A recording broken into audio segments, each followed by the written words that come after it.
So this bowl I turned about this time last year. It's been on the bowl wall drying since. It's significantly changed shape, about an inch difference. This is a piece of magnolia, which admittedly, it's not a very pretty wood really. But one thing I've wanted to try is dyeing. Unfortunately, I don't have any wood dyes here, but I do have watercolor paints. I think it might be interesting to try that, just for laughs. Although maybe not on this biggest one.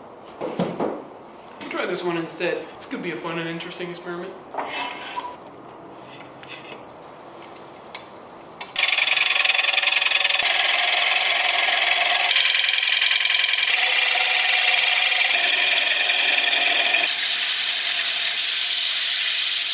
Alright, so I got some clean water, some watercolor pigments. I sanded this up to 400, and I got an old curtain here. Catch any water. First thing I might do is wet this down. Get it as slow as possible.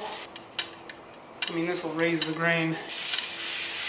I'm going to start with yellow because darker colors tend to overwhelm lighter colors. Here we go.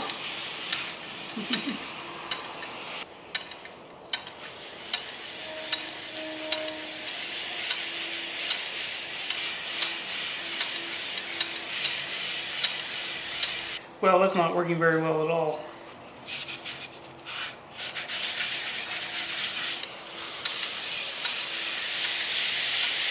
I'm gonna call that a ridiculous failure. Oh well. I was just trying it to see what happens. Admittedly, these are not meant to be used in this manner. Well, since staining it with watercolor didn't work, I'm gonna use wood stain. Just to jazz it up a little bit.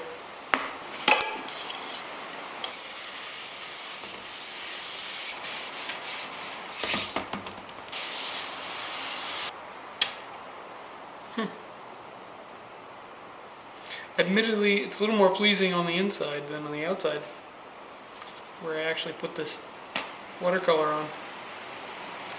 Interesting.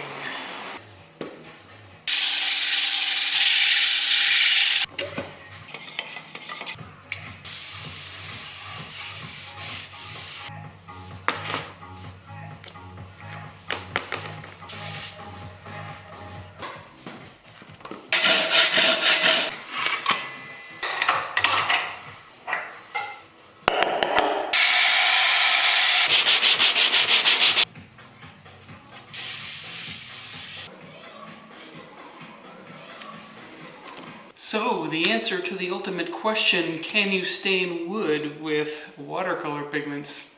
Not very effectively. I know y'all been dying to find out. This bowl, I think, turned out better once I put actual wood stain on it. The first stain I used I didn't like, so I tried this darker stain and I like it a little better.